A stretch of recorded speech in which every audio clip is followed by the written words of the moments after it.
Hello, dear students! This is Ma'am Rachel Ann, and you are watching eTech TV.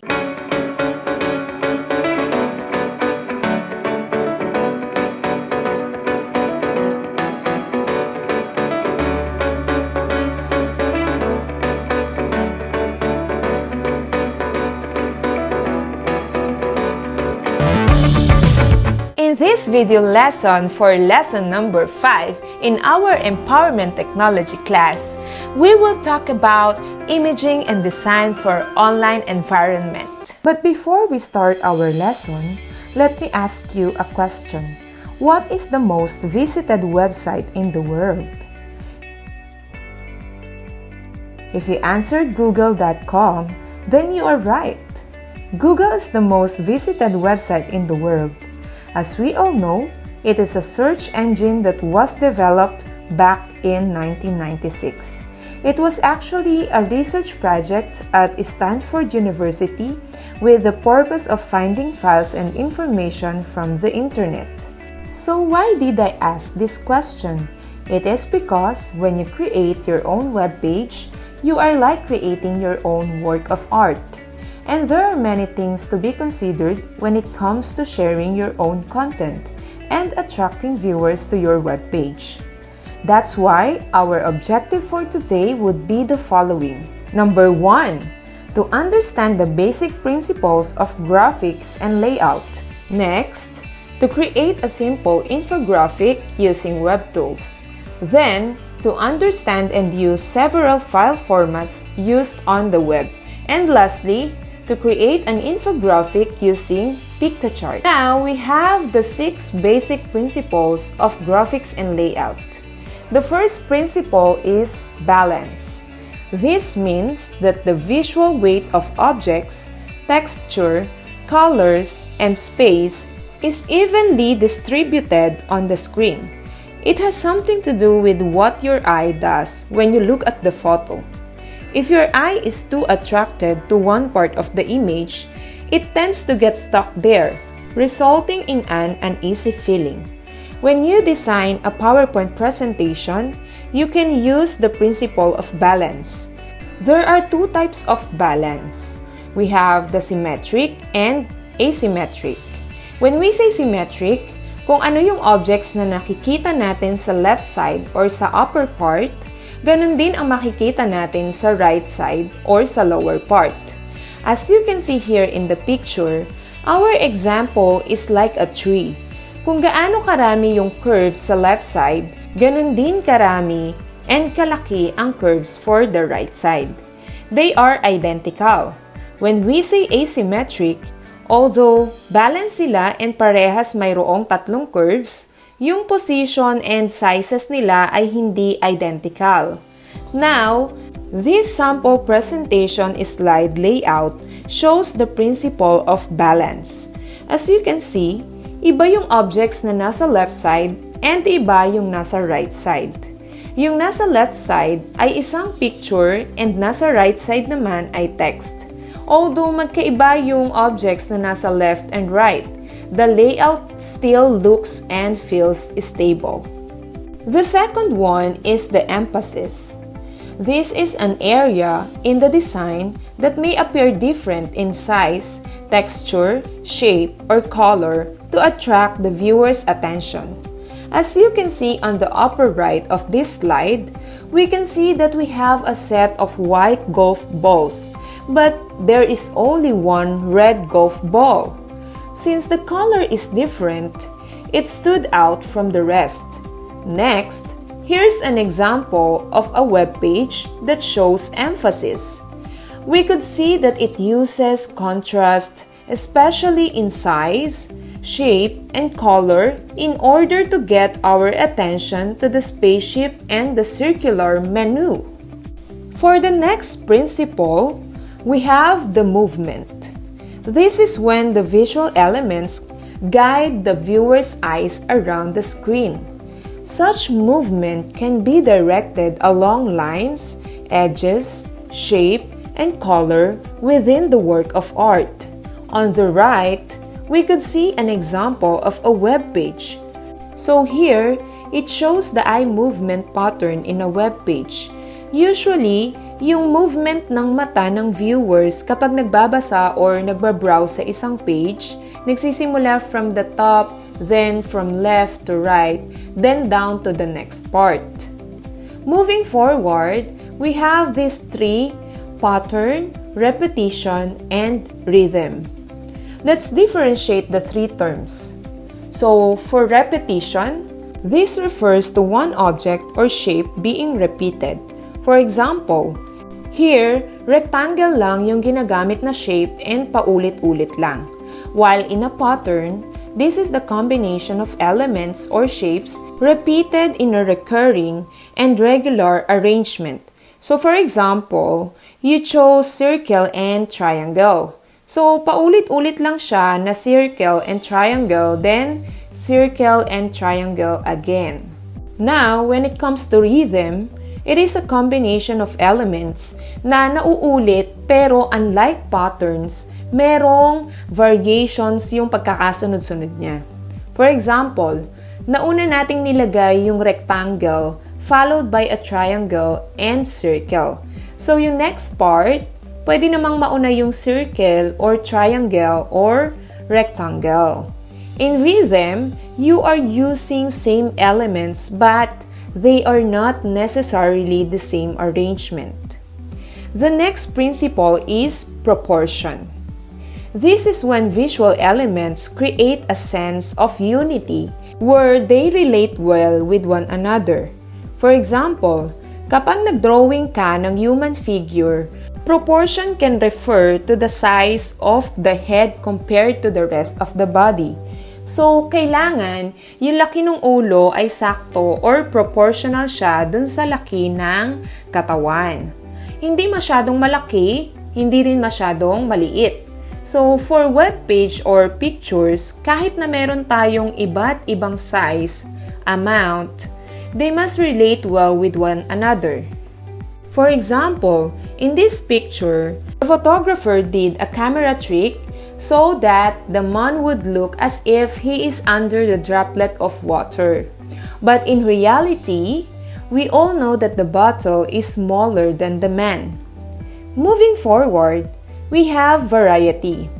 This uses several design elements to draw a viewer's attention. So kapag gumagawa tayo ng PowerPoint presentation, hindi lang text ang nilalagay natin. Minsan, naglalagay tayo ng pictures, GIFs, para maging mas maganda yung design natin.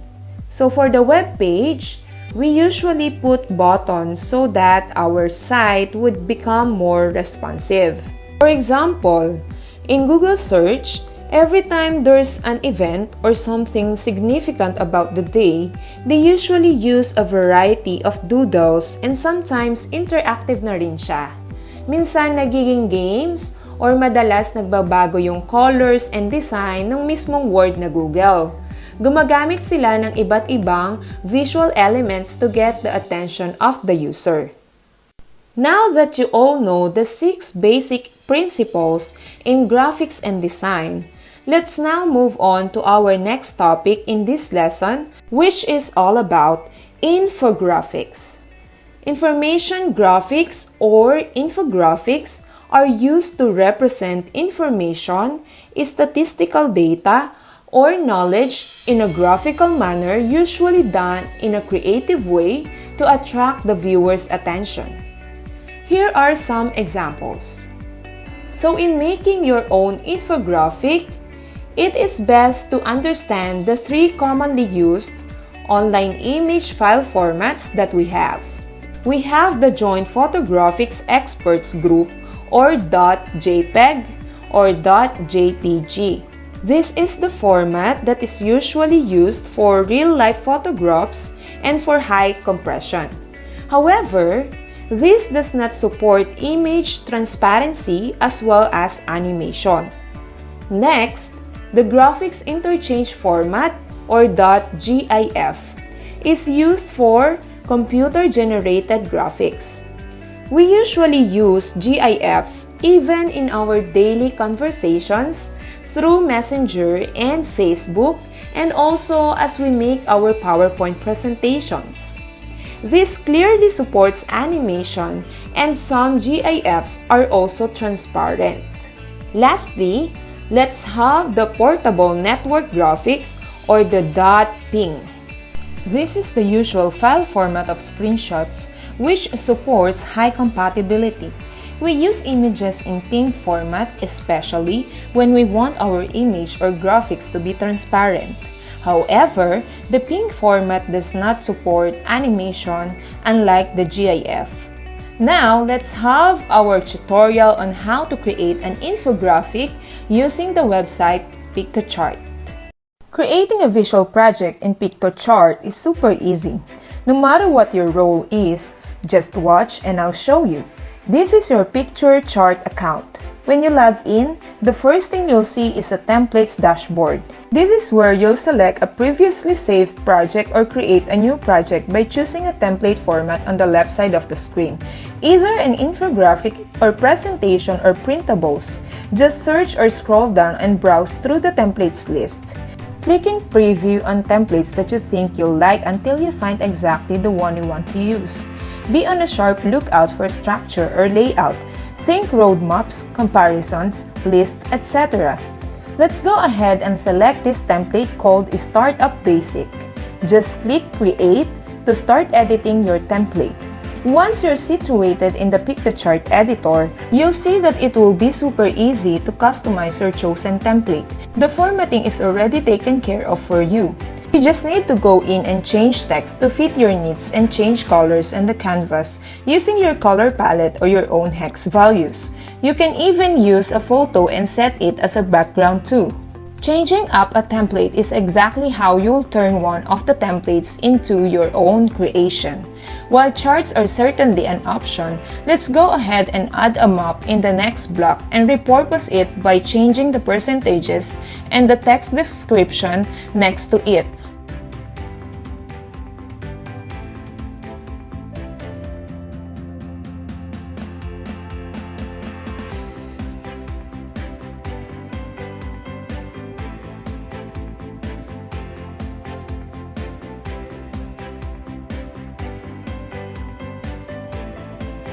Let's scroll down to the next block. Here, you can see that the basic design and simple layout and spacing is already done for you. All you need to do is once again change the text, maybe add some hyperlinks to outside articles or videos, delete the current icons, and add icons and photos of your own choosing. If you don't find icons or photos that you want from the library, there's no need to worry. You can easily upload your own images, brand logos, and icons here by clicking on the Upload section. You can see that you are quickly changing this template to reflect the exact project we're going for. Let's go ahead and clone this block to add another section to our project.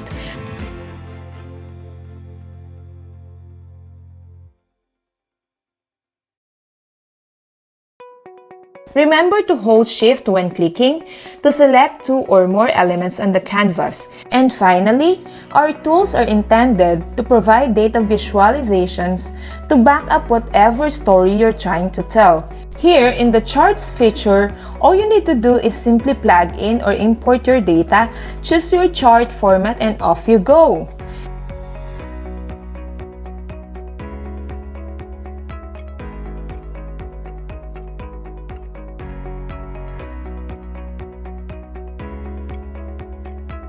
You can choose many variations of charts like this icon matrix where you can portray your data with an icon of your choosing.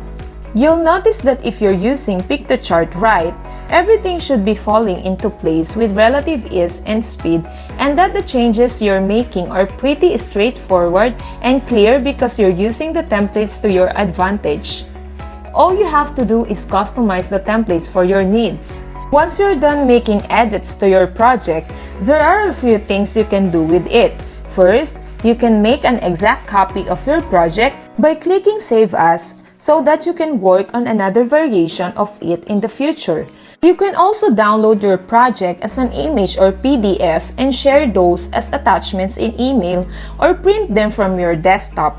Or you can publish your project by clicking on the Share button. Publishing your project will give your audience permission to see your project no matter how you share it. You can give them the custom link, embed your project on your website or blog, directly share it with someone using a PictoCard, or if it's for everyone to see, share it with your social media followers on Twitter, Facebook, Google+, or Pinterest.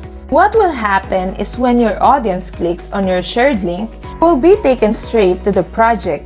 They will then be able to view your project, interact with it, and leave comments as well. If I were conducting a live webinar or in-person presentation, I could also hop into Piktochart presentation mode and flip through each block as if they were slides. There is plenty more to learn about Piktochart and creating visual projects, so play around and have some PictoFun. Don't be afraid to jump right in and get started with creating your project. Thank you and happy Pikto-charting! And that is it for today's eTech TV. Again, I am Mom Rachel Ann, and as always, thank you for watching. Goodbye!